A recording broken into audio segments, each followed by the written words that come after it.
My name is Amanda, and I'm a volunteer coordinator at United Way, British Columbia. Thanks for joining today for the volunteer training module, Communicating Well with Senior Participants. You are part of a large group of volunteers across British Columbia who support older adults in community-based senior services programs. We show up as volunteers because we care, and we want to help older adults stay active, connected, and engaged in their community. In this module, we'll hear from Lindsay Wells. Lindsay is the Community Education Program Coordinator for Vancouver Island Crisis Society, where she supports volunteers, clients, and staff. You can read more about her biography at the end of the module.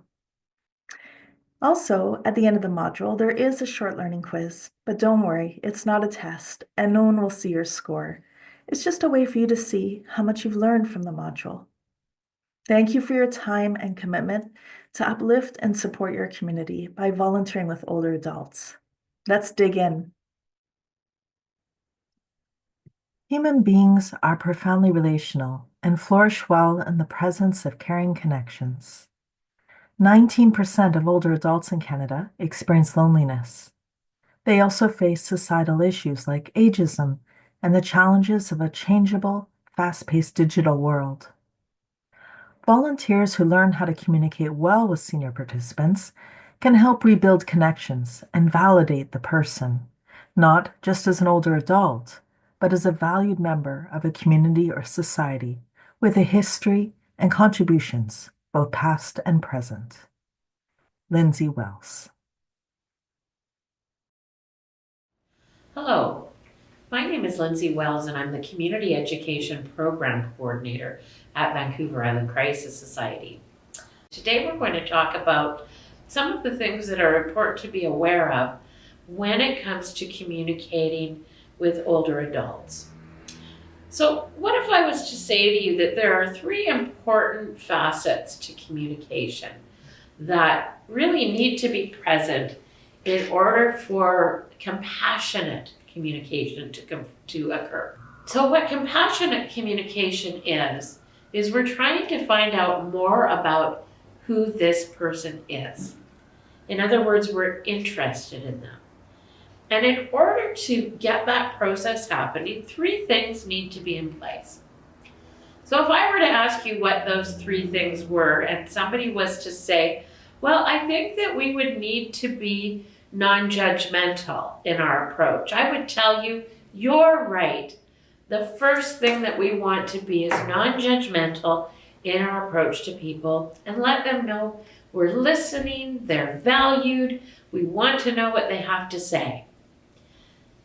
The second thing I'm wondering, if somebody was to put up their hand and say, well, I think along with that, I think having a sense of perspective about where somebody's coming from might be important in communication. And I'd tell you, you're right about that too. I'd tell you, you know what, people are like icebergs. And we kind of float around and we show each other the tip of the iceberg above the water. And sometimes that's all we see of a person. Sometimes we form our opinions about who that individual is just based on that tip of the iceberg. And I think older adults really know how that feels. To be, perhaps when we talk about judgment, to be perhaps unfairly or incorrectly perceived or judged because of presentation. Because maybe I look older than you. Maybe my mobility is not the same as it used to be. Maybe you're making assumptions about who you think I am because I am an older person. Those types of thoughts and that way of thinking curtails communication. It stops communication on both ends. Because when we decide we already know who a person is and what it is that they're bringing to the table, then we shut off communication because we've already made our minds up. And when the individual that would like to be communicated with feels a sense of judge or misperception about themselves, they're going to halt communication. And so it's not going to occur. And because people are so relational, what that means is that we thrive in relationship with one another. And many of our older adults are suffering with loneliness because they are not given the same opportunities for relationality as they've gotten older, either through circumstances, through, as we get older, we lose spouses, partners, maybe children, maybe friends, our parents. So we may be feeling lonely because we're on our own quite a bit. We also, excuse me, as an older adult, might be feeling like we're not relating to people anymore. We're not feeling relational because we're not relating to the bigger world. And so the action of listening and holding space for people, it is such a gift that you can give to anybody, but in particular to an older adult. My grandma Helen Moody was her name, and Helen Moody was a storyteller. She could have you laughing. In fact, there were stories that she would tell at family events that only she could tell, and when she passed on, those stories left with her. People love stories. We love finding out about one another. That's why we read books. It's why we watch movies. It's why we scroll through TikTok or Facebook. My grandma actually loved soap operas. Her favorite was Young and the Restless. It came on, I think, at 4 o'clock every day on weekdays. And she'd say, "I can't talk to you right now, Lindsay. My stories are on." I really would like to encourage you, people who are working with older adults, to honor their stories. Find out more about their stories. Get curious. Ask questions. Find out about things that are important to them. Pay attention to the things our older adults are telling us. Some of us who have older parents may be hearing the same story over and over and over again. I know with my dad, I've heard some of his stories so many times I could tell them for him. But each time he tells his stories, he tells it like it's the first time, which tells me it still is important to him to tell it that way and to have me respond to it in that way. It's not up to me when I'm holding space with someone to challenge their story, to offer, my advice. It's really just my job to create a safe, non-judgmental space where somebody can talk a little bit about their life with me for a little bit of time. Sometimes that's all that a person needs to go from feeling lonely or like this is a lonely day to feeling better. A 20-minute visit, a coffee, a curious question about this person and their life. Where are they from? What happened then? What was their childhood like? Who were their families like? What were they good at? What did they like to do? Suddenly, you are going to find yourself with somebody who you may have had a preconceived notion about who they were, telling you the most remarkable things about their life's history that have probably been locked up inside for years because nobody's ever asked them or wanted to hear it.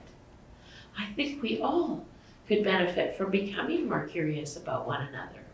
Instead of spending time scrolling, watching those stories, why don't we begin to pay attention to the stories of our older adults? So I encourage you, sit down and listen to people's stories. It doesn't have to be for a whole long time. It could just be the last time we were together, you told me about, this was one that my grandma told me. You told me that you went bareback horseback riding when you were a girl. I want to hear more about that, Grandma.